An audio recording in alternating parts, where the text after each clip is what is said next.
Boa noite a todos. Como sempre, é uma grande alegria estar com todos, como a Lu bem lembrou.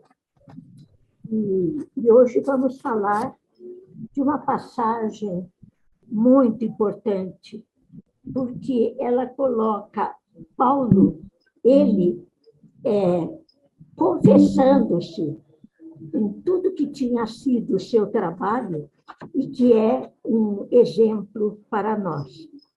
Então, é o Evangelho de número 8 do livro Vinha de Luz, e está contido na carta de Paulo aos Gálatas, capítulo 6, versículo 17, é o último versículo da carta.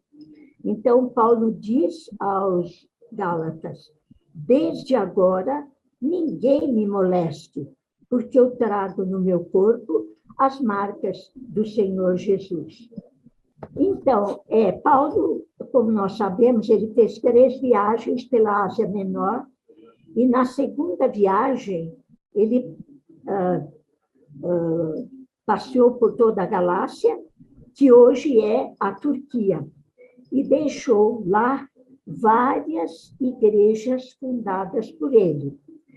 E quando ele estava em Éfeso, acredita-se no ano 57, ele recebeu notícias de que as comunidades da Galácia haviam recebido judaizantes, sempre a eterna intromissão, né, dos judeus no trabalho de Paulo, e pregando aos cristãos os preceitos da cultura mosaica, inclusive o dogma da salvação pela circuncisão. Na verdade, eles tentavam desacreditar Paulo, a sua condição de apóstolo e sua doutrina. Quando alguém queria desmerecer o trabalho de Paulo, diziam que ele não havia sido um apóstolo que conheceu Jesus. Mas ele faz a sua defesa contando o que foi o trabalho dele depois do convite feito a ele por Jesus. Ele não havia escolhido esse caminho. Ele foi escolhido por Jesus e, segundo a graça que ele havia lhe concedido. Então, ele dizia que ele era ministro pela graça do Cristo. Então, o trabalho que ele fez, ensinando o Evangelho a todo esse povo que era de matriz pagã, de repente, ele recebe notícia de que estavam pregando um outro Evangelho. Outro Evangelho, a bem da verdade, era a cultura judaica e a lei mosaica, né? Então, ele inicia a sua carta dizendo que ele estava muito surpreso por saber que eles estavam tão facilmente se convertendo a um outro evangelho, né? E ele diz que os judaizantes queriam que eles observassem as leis que eles mesmos haviam adotado. Agora, esses ensinamentos, logicamente, provocaram uma grave crise nessas igrejas jovens, ainda frágeis em sua fé, né? Então, Paulo escreve uma carta bastante enérgica. Ele disse: eu estou surpreso por tão depressa terem abandonado aquele que os havia chamado pela graça. Então, vejam bem, Paulo sempre deixou claro que ele havia levado o evangelho àqueles que Jesus havia escolhido, assim como ele havia sido escolhido, né?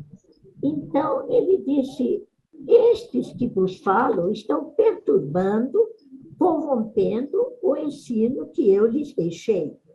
Em sua defesa, ele passa a relatar a sua conversão, como ela aconteceu, e o respeito que ele havia recebido de Pedro, Tiago e João, quando ele visitou Jerusalém, que eram considerados os veneráveis pilares do movimento cristão. Então, ele visitou Jerusalém para comunicar a eles uma revelação que ele havia recebido, mas ele não cita qual foi a revelação.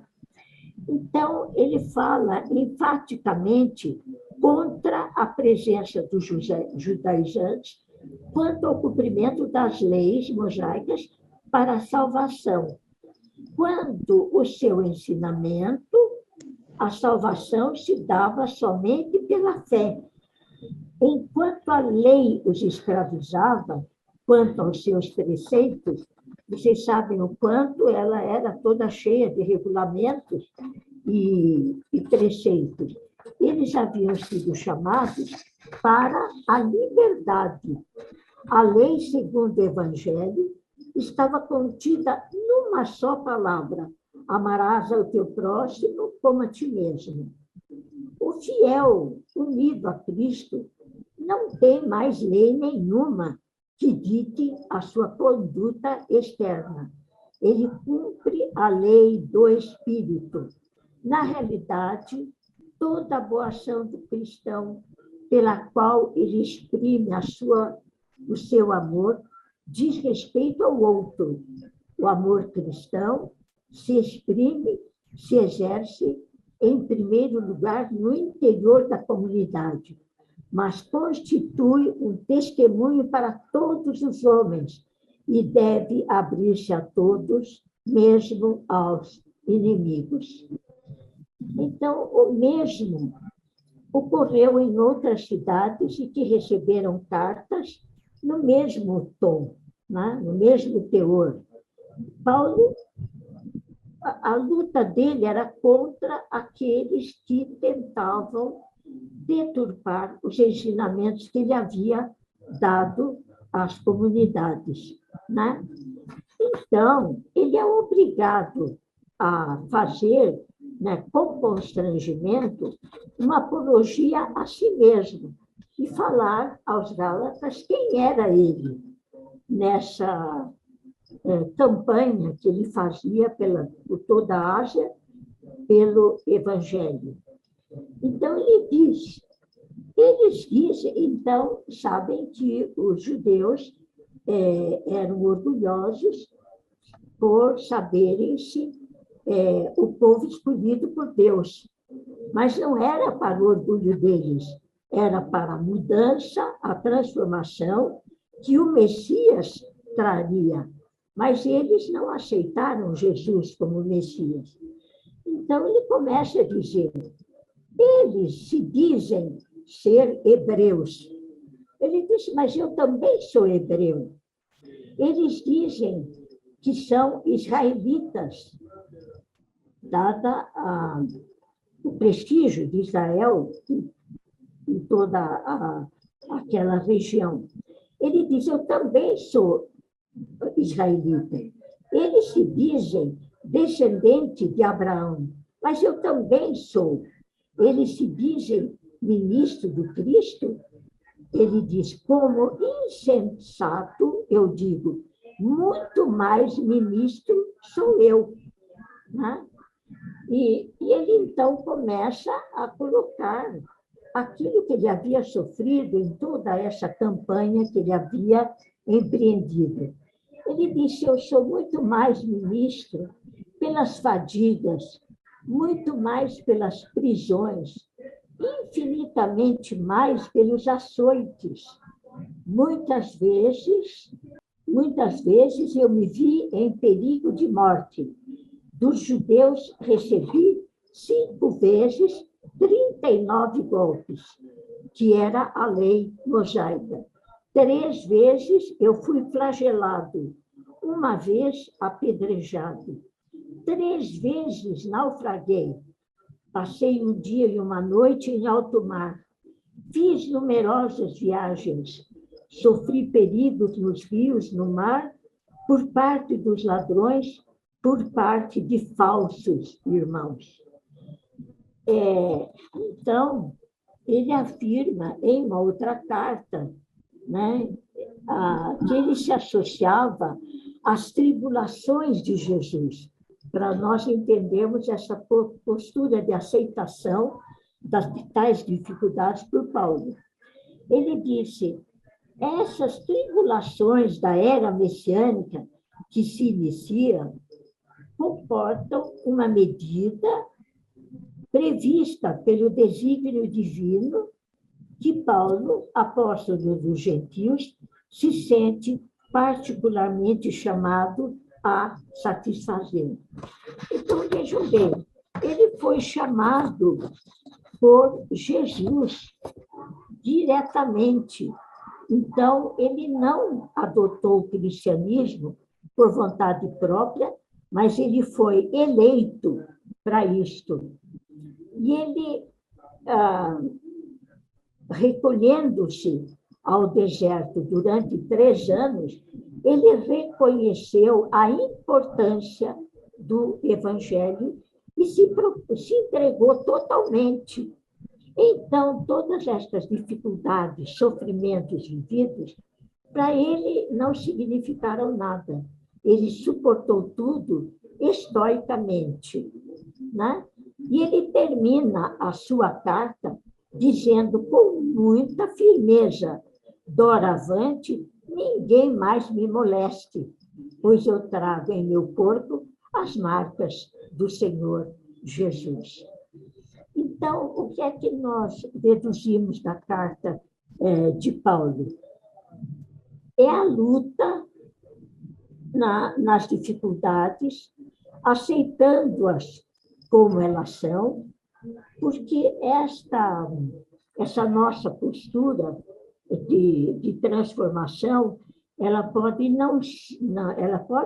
não é agradável. Há muitos que pretendem manter esta condição do mundo.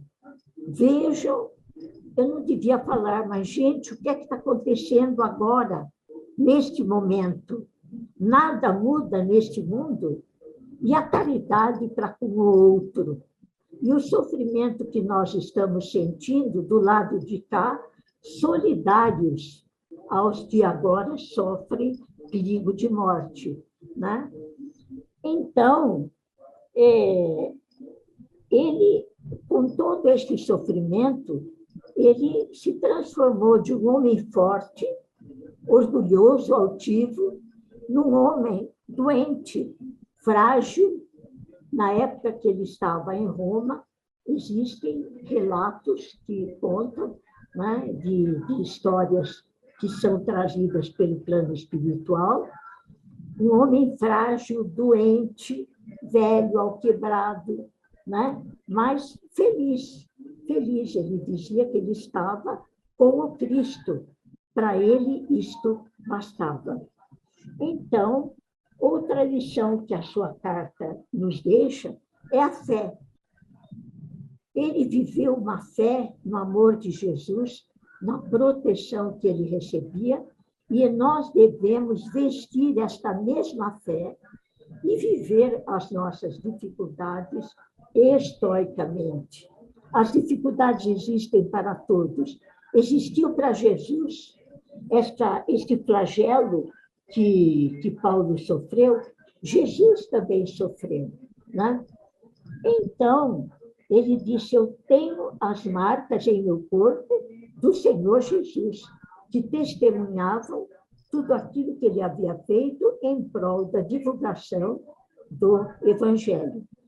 Agora, Emmanuel, ele não vai falar de marcas como uma coisa muito triste, resultado de sofrimento.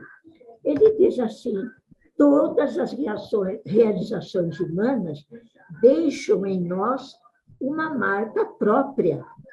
Então, quando nós conhecemos alguém, nós podemos imaginar, ter uma ideia de que pessoa se trata, pelo que ela fala, como ela se comporta, como o que ela tem em seu lar, como ela leva a sua vida.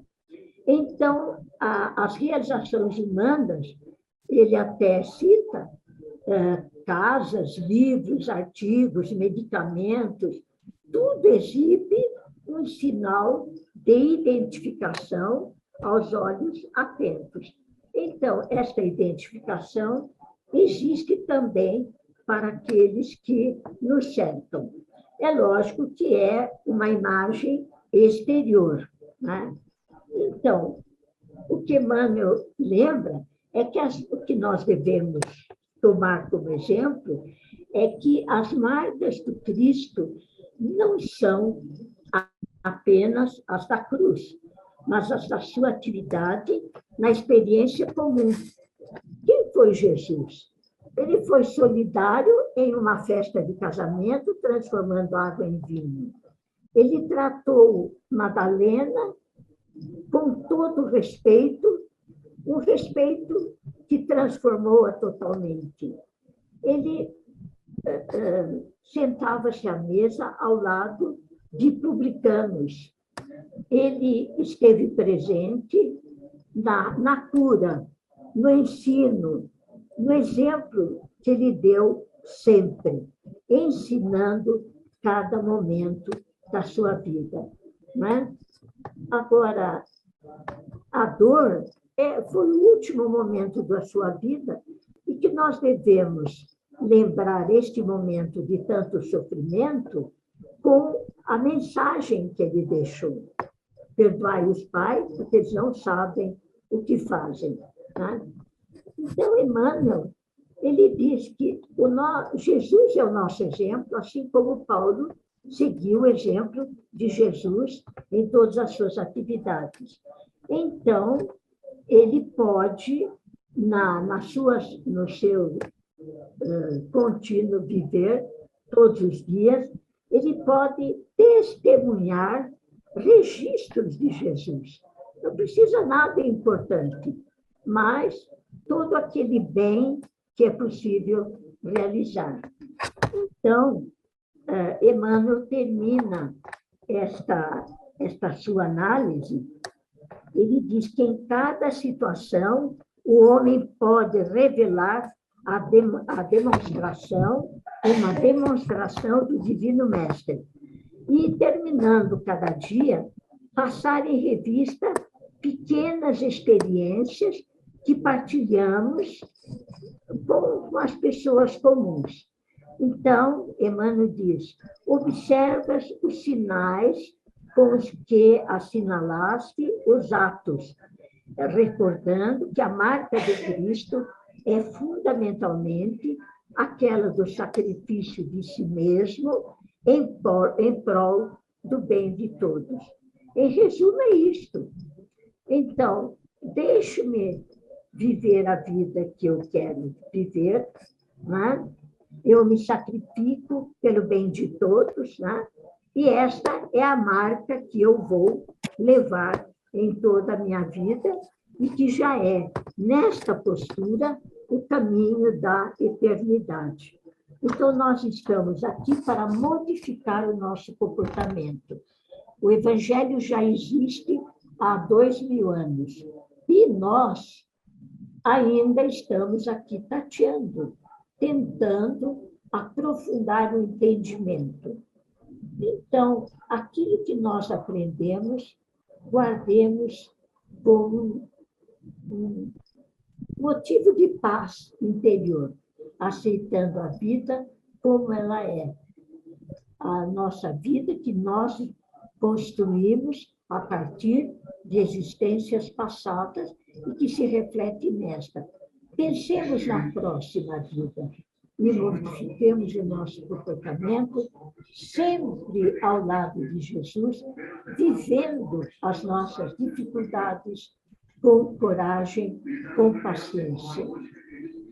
E que a paz e o amor de Jesus Cristo reine em nossos corações nesta proposta de vida. Graças a Deus.